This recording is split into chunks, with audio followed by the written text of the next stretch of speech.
See, as a woman, no one is responsible for your happiness. I repeat, no one is responsible for your happiness. It's your responsibility to find happiness, to find peace. If anything happens to you, life goes on. That husband that you're so concerned about, let me be patient. Let me keep praying, he will change. The children that you're trying to protect, if anything happens to you, they will be exposed. It is strangers that will be taking care of your children for you. You're responsible for your own happiness. No, not any church. No, not any organization. Not any pastor. Not any family. But yourself. I know as women, we are emotional beings. We always tend to place others before us. Especially those under our care. Our husband, our children. How would they take it? How would they feel? How will people see it? Osinachi, Minister Osinachi's death has exposed a lot. Has exposed a lot of truths to us. See, we men, we need to take responsibility for ourselves, our peace of mind. That should be our utmost priority. If anything happens to you today, life goes on. The church will continue. Osinachi is gone. But the church still moves on.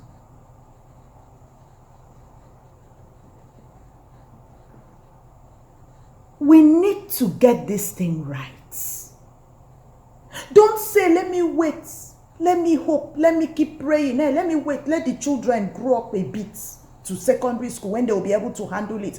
You may not live till that time. We have been singing abuse, singing it like a national anthem. The abusers are not changing. We have to re-strategize. There are so many reasons why our late sister, Osinachi, refused to leave.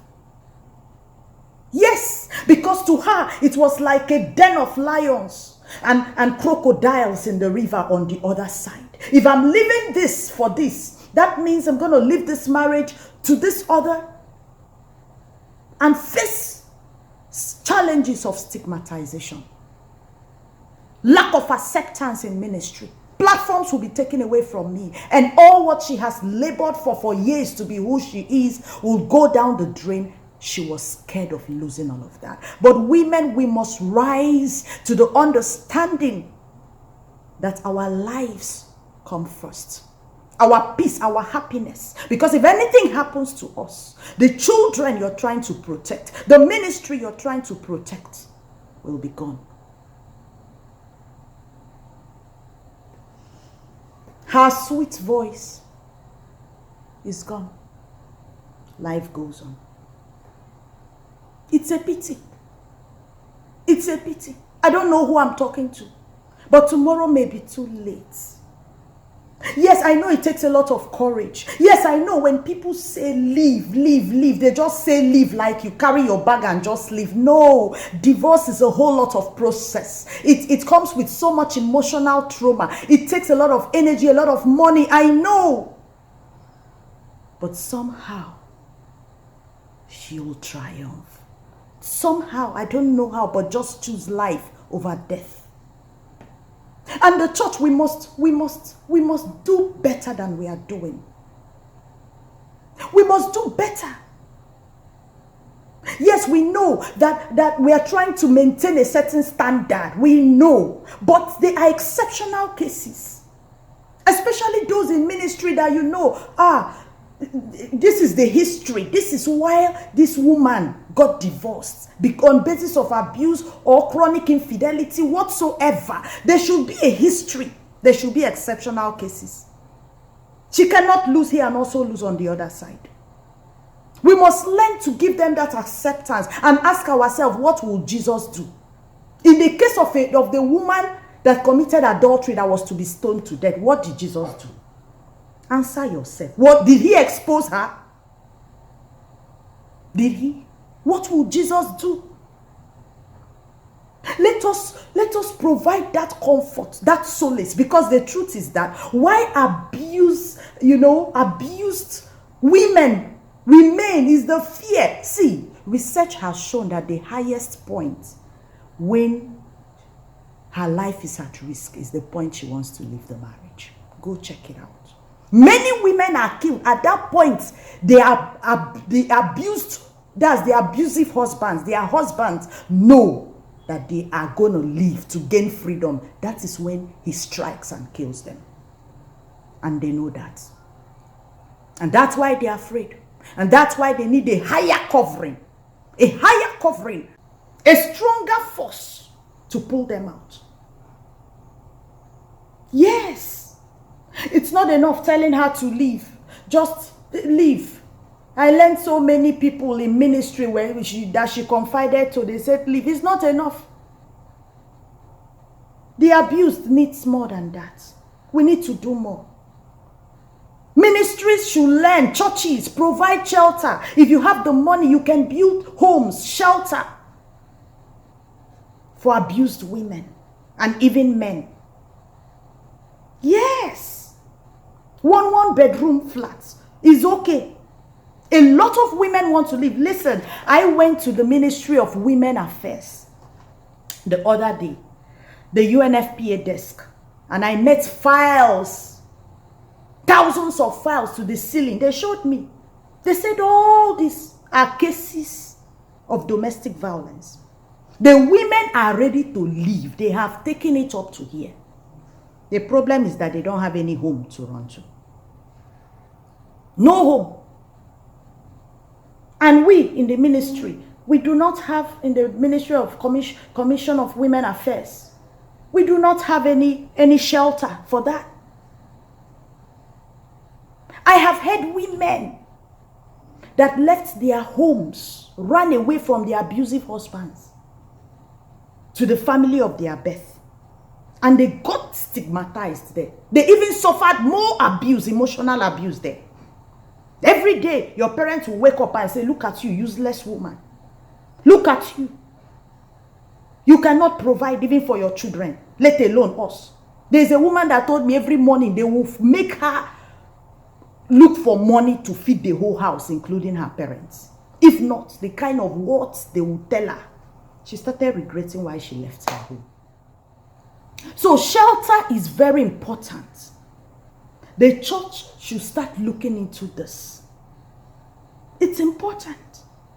When that woman, that minister, that daughter of the Most High has chosen to leave, we should learn to give them solace, comfort. We should not deny them the access to platforms. We should give them that acceptance. I don't see any reason why a divorcee should not teach in marriage seminars. I don't see any reason, because they have seen it all. In fact, they should be in the best position to teach us that are still in the marriage, because they have been there. They have graduated and moved to the next level. And that next level, it requires a lot. A lot of people going through abuse do not even know how to start the process of divorce. So somebody that has gone through that should be in the best position. You cannot come and be teaching people how to handle abuse when you have not gone through it. It's an experience. So let's give them that platform. Let's give them that acceptance. Yes. And you'll be shocked how many more abused women will find the courage to leave. Give them that support, because they need a stronger force to pull them out. An abused woman is like a slave. Slaves tend to even support their masters, not because they love it or they want, but because of fear. Fear of being hurt. We can do more. We can do more. If you're going through abuse, This is a wake-up call to you. Talk to someone. Talk to someone you know can help you. Someone you know can hold your hands and pull you out. Enough of this. How many more women will we lose on the altar of marriage? It's in a week, just in a week, about 4 women gone. The other one, her husband left Scotland, came back and burnt her and her younger brother to death. We were still on that then, Osinachi zone. What is this? We need to do more. The church, the family, parents, you need to do more. Get your daughters financially ready before marriage. Get them financially stable. Let that be your priority. Because the major reason why women remain is poverty. The fear of surviving alone, of carrying the whole load of family, the children, providing and all of that, because they are not financially stable. We can do more. We can do more. And may God give us the grace and wisdom, because this is getting out of hand and this is becoming unbecoming.